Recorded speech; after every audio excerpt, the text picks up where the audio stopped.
রহমতুল্লাহ।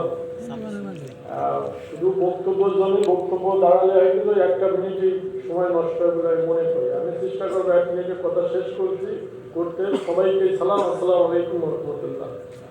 মাথা ঠান্ডা কিন্তু কয়েকটা কারণে নষ্ট হয়, তার ভিতরে একটা ক্ষুধা বেশি পাচ্ছে। আর একটা কবিতা দিয়ে শুরু করি। দেখিয়া শুনিয়া খেপিয়া গিয়েছি, যাহা আসে কই মুখে, অমর কাব্য তোমরা লিখিও বন্ধু, যাহারা আছে সুখে। যখন জনগণ খেপে যায় তখন কিন্তু ক্ষুধা অনেক সময় থাকে না। এটা আপনারা 5 আগস্টে দেখছেন না?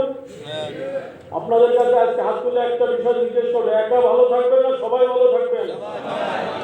সবাই যদি ভালো থাকেন একে অপরের কাছে থাকতে হবে। আজকে এখানে প্রধান অতিথি যিনি ছিলেন উনি বয়োবৃদ্ধ মানুষ, আমাদের থেকে চলে গেছেন, কিন্তু আজকে বাপুসের প্রধান অতিথি সহ একটানা এখানে 4 থেকে 5 জন সহসভাপতি আছে। আমি ওনাদের দৃষ্টি আকর্ষণ করতে চাই একেবারে পয়েন্ট আকারে। প্রথম হলো যে সময় মতন প্রোগ্রাম শুরু করে নাই রাজধানী শাখা। এইটা কেন্দ্রীয় সংগঠন আগে শিক্ষা দিতে হবে রাজধানী শাখাকে, যাতে সময় মতন প্রোগ্রামগুলো শুরু হয়। এখানে লেখা আছে 9টায়, চিঠিতে 10টায় শুরু করছে 15টায়। আমি আশা করি বাপুস, যে আমরা সংক্ষেপে বলি বাংলাদেশ পুস্তক প্রকাশক বিক্রেতা সমিতি, আমরা লোহালাভ করে ব্যবসা করি না। আমরা কিসের ব্যবসা করি বলেন তো? বই কিসের প্রতীক? জ্ঞানের প্রতীক। জ্ঞান যেখানে সঠিক প্রয়োগ না হয় সেই জাতি কি কখনো গঠন হতে পারে? আমরা জাতি গঠনের সৈনিক, এটা বিশ্বাস করেন? আমাদের পেটে ক্ষুধা থাকতে পারে, কম দামের পোশাক থাকতে পারে, কিন্তু আমরা তো জাতি গঠনের কারিগর নাকি? আমি বাপুসের রাজধানী শাখার কিন্তু সদস্য, আবার কেন্দ্রীয় কমিটির সদস্য, পাশাপাশি ছোট্ট একটা দায়িত্ব আছে ধর্মীয় স্টাডিং কমিটি। আমার ধর্মের কোনো বই নাই, নামাজ পূজা করি মনে হয়, এই জন্য আমাকে ধর্মীয় স্টাডিং কমিটি দিতে, কিন্তু এই দায়িত্ব পালন করতে চাই।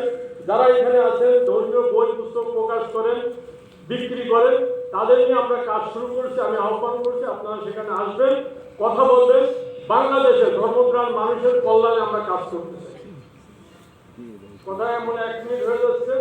আরেকটা হলো যে ইসলামিক ফাউন্ডেশনে আমরা কাজ শুরু করছি। তারা ইসলাম ফাউন্ডেশন সংশ্লিষ্ট আছেন, তাদের যোগাযোগ রাখবেন, বাবু সঙ্গে আসবেন, আমরা কাজ করবো ইনশাআল্লাহ। সর্বশেষ হলো 25টি অধিদপ্তর আছে। এইটা বলে আমি শেষ করছি। 25টি অধিদপ্তর আছে, আমরা কিন্তু জানি না। ডক্টর আজিজ ভাই যে কথাগুলো বলে গেছেন, আমি এই কথাগুলো নোট করে গেছি।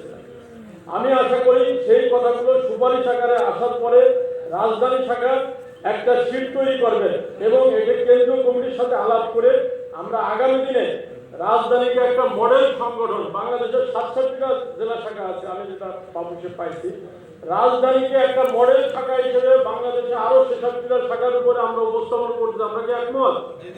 সবাইকে ধন্যবাদ।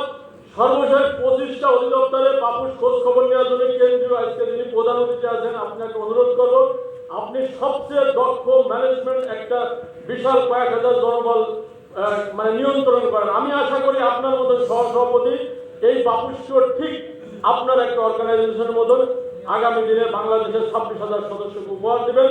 আগামীর পথ চলার সহজ হোক, সফল হোক, শিক্ষা আন্দোলনে বাংলাদেশে বাপুস ভূমিকা রাখবে।